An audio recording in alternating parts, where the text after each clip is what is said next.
What's happening, Five Nation? Welcome to yet another unscripted episode. And today we're chatting all things rugby, but as you can see, I've got two beautiful ladies in studio and we're chatting women's rugby. We've got Libbie Janse van Rensburg as well as Rumandi Potgieter. I can't do no small talk, no small talk. I'm not with the small talk. Can't be with the small talk. Now, I would love you guys to introduce yourselves to the Five Nation because I know that you're a double champion, but I'm not going to emphasize in terms of which trophy did you win twice. And also, we've got someone that was in Paris recently. Libbie, tell us where you were and what were you doing in Paris? So I've recently added Olympian to my CV, being part of the first ever Springbok women's ladies team to go and represent at the Olympics. It was really exciting and such an honor to just know that I've been there, made history again with it, and yeah, I'm so proud of myself. You talk about history, maybe you can show off the new ink, There it is. There it is. Yeah. Tell us about that tattoo. And also, I saw when you posted on Instagram, it seemed like it was somewhat of an emotional experience for you because not every athlete gets to go to the Olympic Games. Yes, no, definitely. I think in 2016 when we found out that Sevens was now part of the Olympics, a little seed was planted back then. Although I didn't know how realistic it would be for our ladies team to go just because of the history of women's rugby and, you know, the struggles that we've had to fight over the years to get to where we are now. So I didn't think that it would, you know, become a reality in my time. I thought we would graft and somewhere along the line, the young girls of today would get to go to the Olympics. So just knowing that, you know, the hours that we've put in and also just like the personal struggles that I've had, especially with the Sevens, you know, I've always been knocking on the door and I just never seem to get a break in the Sevens. And just after I sort of decided, you know what, we're going to hang up the boots, the 15s came knocking and what a great decision that was to go play 15s. It was with Rumandi as well. We both were like, okay, we're not going to do it alone, kind of a little bit scared, so let's suss it out. Let's do this together. So, yeah, the 15s is what actually, you know, broke the mountain for me. And then the 7s came knocking again and they were like, hey, listen. And I was like, oh, okay, now you want me back here. But, of course, you know, when your country comes knocking on the door, you're not going to say no. And for something as great as the Olympic Games, which, like I say, was always there in the back of my head, there was nothing that was going to keep me from going to the Olympics. Come hell or high water, I was going to make sure that I was going to be in that team. I have to ask you about those beds. I have to ask you about the beds at the Olympic Games. Apparently, they were made from cardboard. Yes. So there's no way those beds were comfortable, were they? So everything is made from 100% recyclable materials, the mattress, the cardboard structure, everything. I tested that bed. I jumped on it. I body slammed on it. Okay. I, you know, really tested it. WWE moves, I'm sure. WWE moves. Those beds are very sturdy. Let's just say it's not going to keep anyone from doing any certain activities. Those are strong beds. Okay. I don't think the cardboard was actually for that. I think that someone just threw that in the mix. In terms of comfort, I think it depends who you ask. So I also asked some of the girls in our team, and some of them said it was great. Some of them didn't enjoy it so much. I think for myself, being a camper, I was just imagining, you know, stretcher in my tent. It's also hot. We have one fan. It wasn't a glamorous place that we were living in. The village wasn't glamorous at all. But if I was just closing my eyes and thinking I'm lying in a stretcher, you know, that it's quite comfortable for a stretcher. Quite comfortable, quite you comfortable, say. Yes. Not like your bed at home. No, nothing comes close to the bed at home. Not even a 5-star hotel. I agree. There's nothing like your own bed. Absolutely. But in terms of the experience at the Olympic Games, that must have been absolutely amazing. If we were to grab your phone right now, apparently you athletes got a nice new phone as well. I won't mention the brand, but some of the selfies that you actually were able to take at the Olympic Games, because I'm sure you are there in the Olympic Village and some of the greatest athletes are walking around you and you want to grab a selfie. Yes. Who did you take a few selfies with? No, of course. Look, the village it's something you can't describe to anyone unless you are there experiencing it. It's difficult. I'm just saying it's a world within our world. You are so isolated from the outside world. Everything is free. You just order a coffee or you order a baguette or everything is free. Everyone is just walking around there. Everyone is athletic and good-looking people, obviously. These Good are the looking, you say? top percentage, the best athletes in the world are all there. Of course, I met a lot of famous people. Got a photo with Shelley Ann Fraser-Price. Love her. Amazing. Popped the pin with The her. goat. It was like that was definitely for me the coolest person that I met. Of course, I met Noah Lyles as well. Didn't get a photo with him, but I met him. Serena Williams was nice enough to take a photo with us. Also cost me a pin though. She was very sneaky. She's like, "Do you have a pin for me?" And I was like, "Of course I have a pin for you, Miss Serena." You're talking about these pins. Is this like the pin a trade trading game is exchange that massive. happens in It's the village? massive in the village. Okay. The pin trade game is like next level. We got photos with Nadal. We got photos with who else did we get photos with? Gabby Thomas, 200-meter women's Yes. sprinter. Lovely She person won as 3 well. gold medals. Yes. We know who she Such is. a nice person, but also she's like a genius. I don't know if you saw, she Harvard studied grad. microbiology. Yeah, at very, Harvard. very clever. So it was absolutely amazing. But while we were walking around amongst all of these greatness, I was telling the girls, like, it's very important, although we are not so much in the spotlight, we also have to remember that we are also just as important as these people. Yeah. Yes, they are the best in the world, but every Olympian that is there is the best in the field that they do in their country. So we all actually deserve a bit more hype. I know 100%. they're getting all the hype, but 100%. we shouldn't underhype ourselves 100%. just because you meeting these real-time stars. So for me, that was quite something that was just in the back of my mind the whole time when we were like, meeting famous people. And I'm like, guys, remember, we're also actually... Exactly. We are also professional athletes here to get the job done. So, yeah, but it was absolutely amazing. You spoke about that selfie with Shelley. Yes. You didn't mention the fact that you actually hung up the phone on Rumandi. Rumandi, I would like for you to share that story. You are there on the phone with Libbie. She's showing you the village.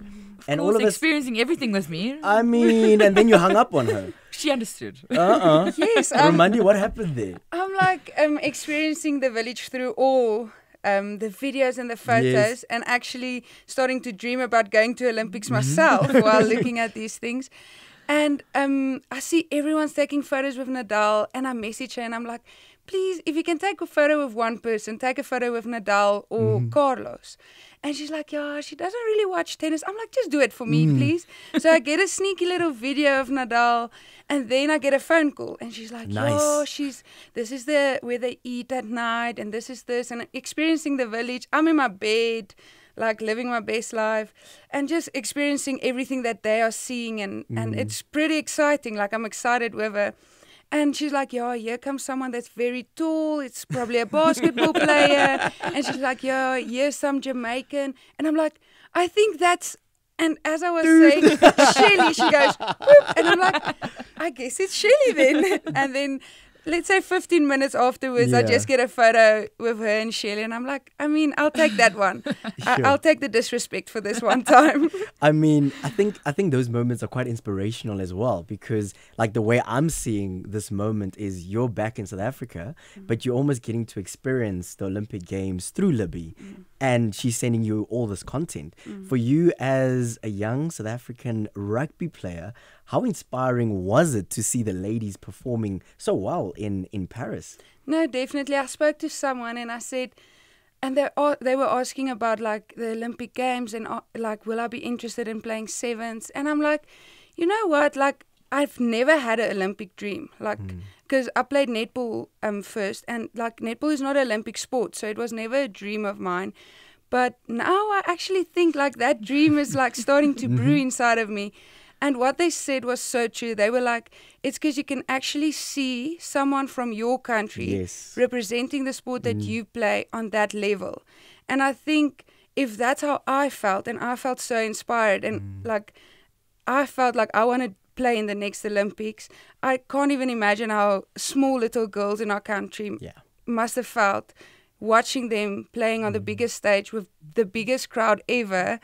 So I think that definitely did that for more than just me in our country, and hopefully for a lot of small girls back home as well. Most certainly. And that moment where the Blitzboks actually won the bronze, how exciting was that? Because there was a moment where a part of me believed that they could actually beat France and go through to that final gold medal match, and it was so close. But even for them to get a bronze, I mean, that was absolutely amazing. No, definitely. So my neighbors are soccer fans. But that night, I think they became rugby fans because I was cheering so loud. My dog was barking, like the neighbors got involved. Everyone knew exactly what was happening in that match. And I think that's exactly what our country needed. 100%. And especially so early on in the Olympic Games, that sparked a lot of curiosity of what this Olympic Games might hold for our country. And the possibilities. I mean, being an athlete in the village as well, and you seeing the gents securing a bronze, you're like, I can do it too. That must have been quite exciting for everyone in the village. But Rumandi, I would love to highlight the fact that you recently lifted a trophy at the Loftus Stadium, winning the Women's Premier Division for the second time with the Bulls Daisies. How was that experience? Oh man, it was so special. I know it was a second time, but this time we got to play on the A field. Yes. The gents were the curtain raiser for us. And that was amazing, I just have to say. Like, it's not every day that the gents play before the ladies. Absolutely. And that was special. And they were so cool about it. They were so nice. We saw them at our captain's run.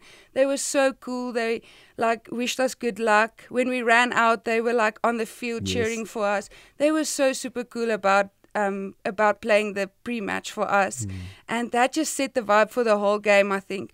There was a bunch of people staying behind to watch our game, like one of the biggest crowds I think we've had. Yes. So the whole stage was set for us, and I'm so glad we were able to deliver. The one thing that I really loved about this season, because I'm currently involved with the Bulls Daisies and I'm the DJ for the team, is from the first few matches, the crowd was quite small. And as the season progressed, the crowd got bigger and bigger and bigger. And a big shout out to Bulls management for actually allowing the ladies to play on the A field, which is the main stadium. Because seeing the crowd that big for the final, I think encouraged you ladies a lot to actually bring your best. There were a few nervous moments against the Western Province ladies, we have to admit, but the crowd just, I mean, for me being the DJ, just gave you guys a second wind and gave you guys the courage to go out there to lift the trophy. Do you think you guys can do a three-peat? Yes, I think the fight is there. I think every year it gets closer and closer. And like you said, like the Western Province brought the fight to us. Like they didn't back down in one moment of that match. So I think every year it's going to get more and more difficult. And as the quality of rugby starts getting better in the country, as it is, the feeding systems are getting better in South Africa. More girls are starting to play rugby. Yeah. It's going to get tighter and tighter. It's like that 100-meter race. Yes. We used to Usain being in front, but now it's getting closer and closer. And I think that will be the same for women's rugby. But we love that, and that's what we want. Libbie, I would like to bring you in here. In terms of where you started with the Springbok ladies, right? Yeah.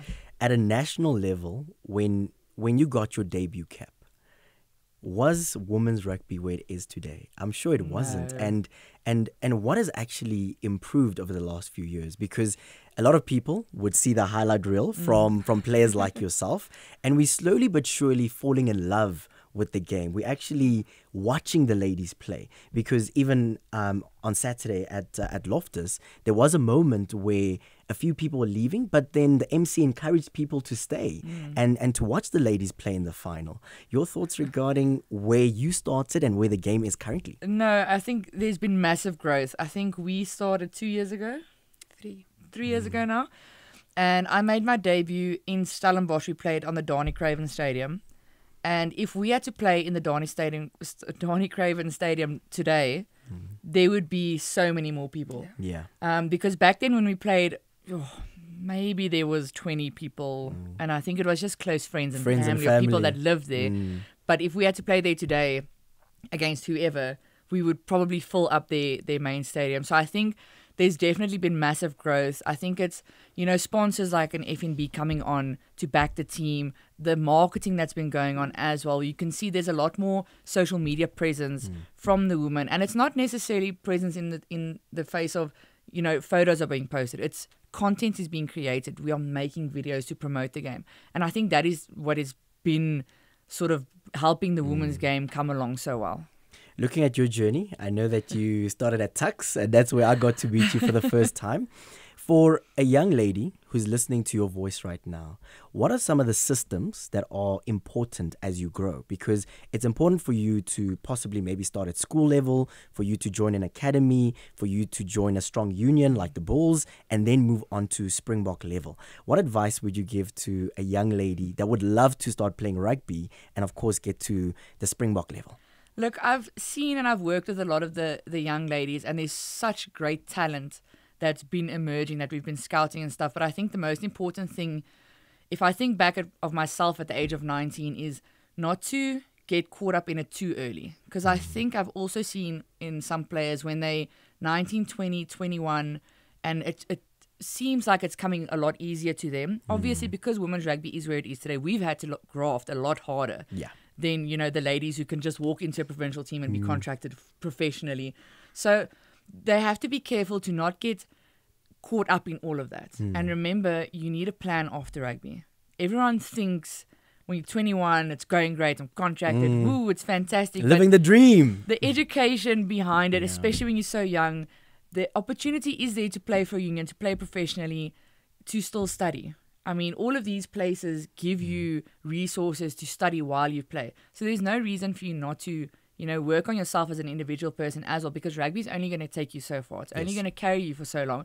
And when I look at myself, other people might see Libbie is women's rugby. But for me, I'm not women's rugby. Rumandi doesn't see Libbie, her bestie, and thinks Libbie is women's rugby, because I am not rugby.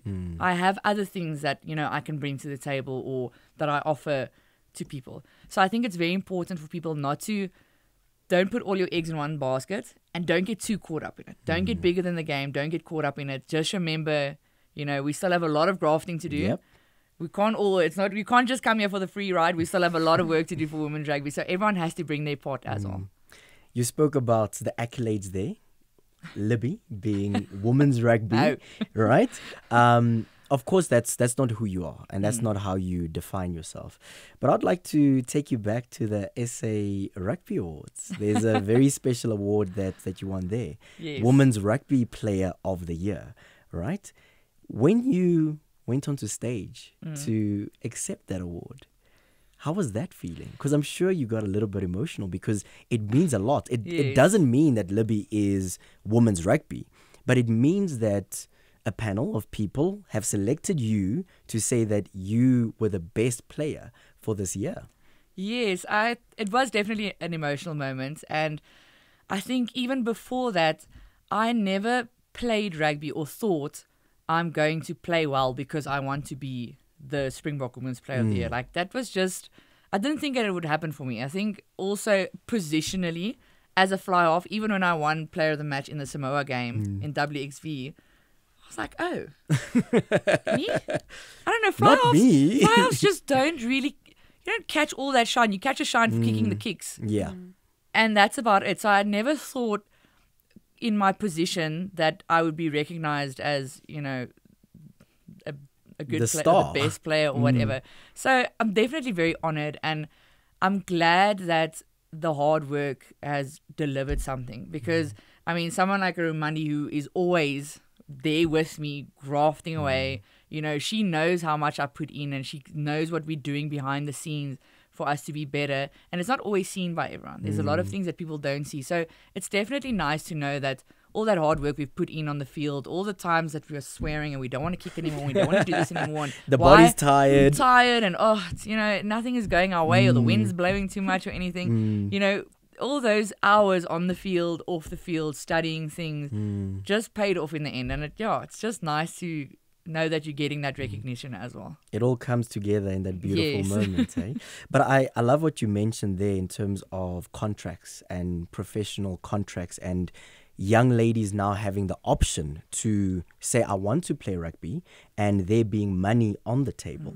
Rumandi, I would love to bring you in here, because you play for the Bulls Daisies, and we know what that union has done for women's rugby, because they stood up and said, listen, we want to make this a professional thing. We want to pay the ladies. For you as a player, just knowing that you can focus on rugby. Like, you don't have to get a 9-to-5. Yeah. You don't necessarily have to focus on side hustles for you to make money. You can give your all to rugby.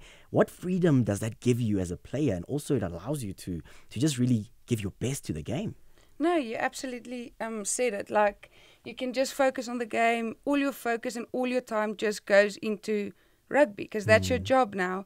And I think you can see the change in the quality of rugby that the Bulls Daisies are playing. You 100%. can see it's a 9 to 5. We're throwing the ball around. We're kicking every single day.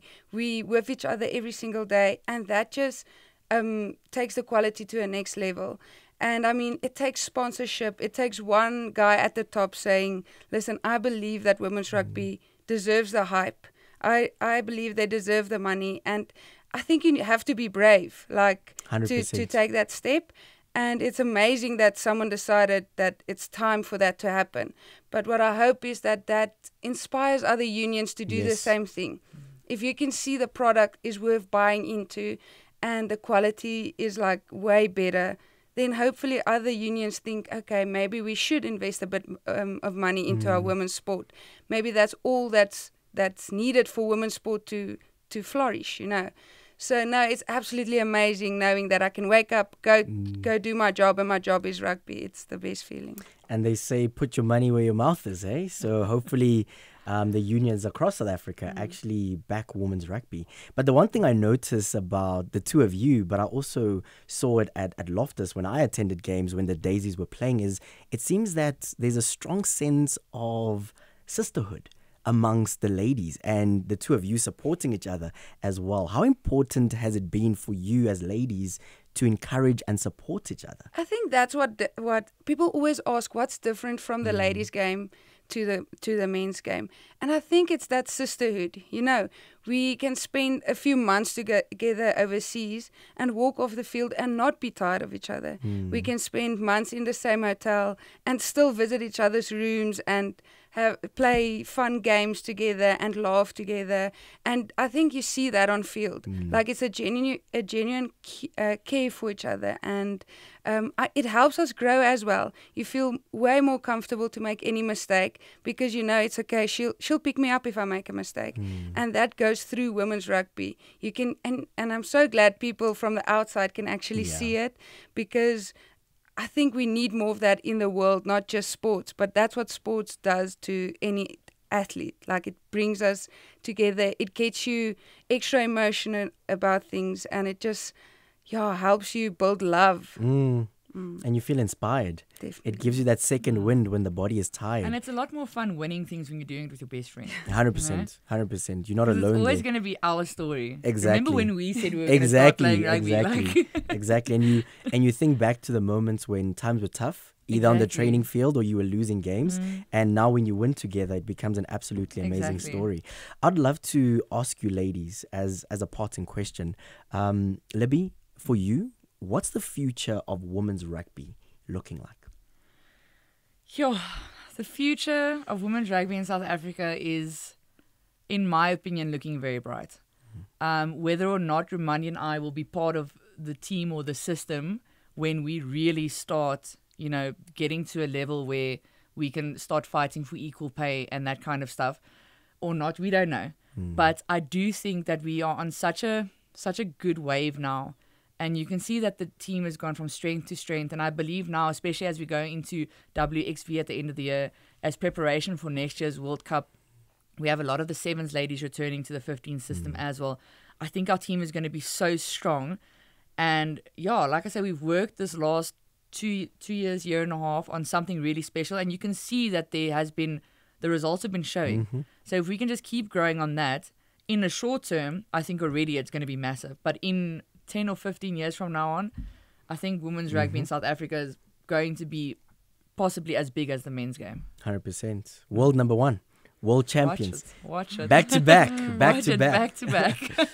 The last question that I would like to ask you ladies is, we as 5FM are currently running a campaign at the moment, What Women Want. So I would love to start off. I know, and I'm putting you on the spot at the moment, but I would like a genuine answer.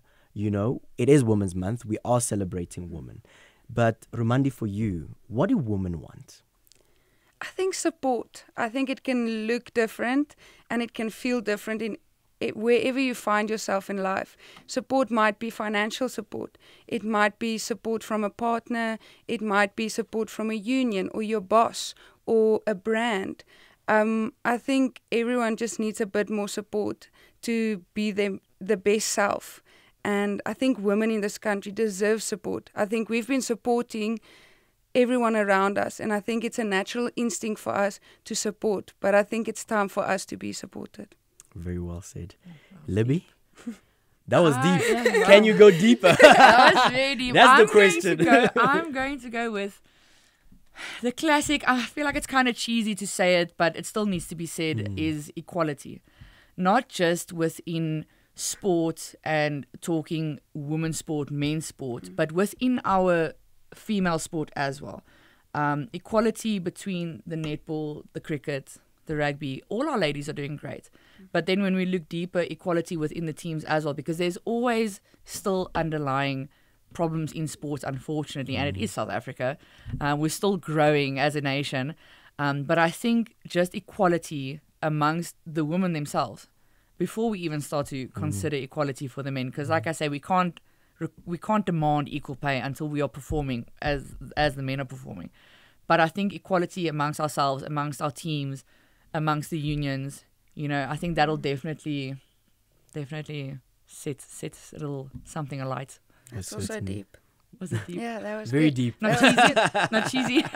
Not cheesy at all. And I think even though some might say it's cheesy, but we need to have that constant reminder, because some of these things are forgotten. We forget about it because equality is such a word that we've... equality. It's like, here we go again. You get that, equality talk again. But we're not there yet. 100%. There's still a lot we can do. 100%. Libbie, Rumandi, thank you so much for joining me. Thanks so much and for having us. I wish you ladies all the best. I mean, I've watched your journey since Tugs days. So watching you guys continuously break boundaries and achieve so much is absolutely amazing. And I look forward to watching your growth. Thanks so much for having us.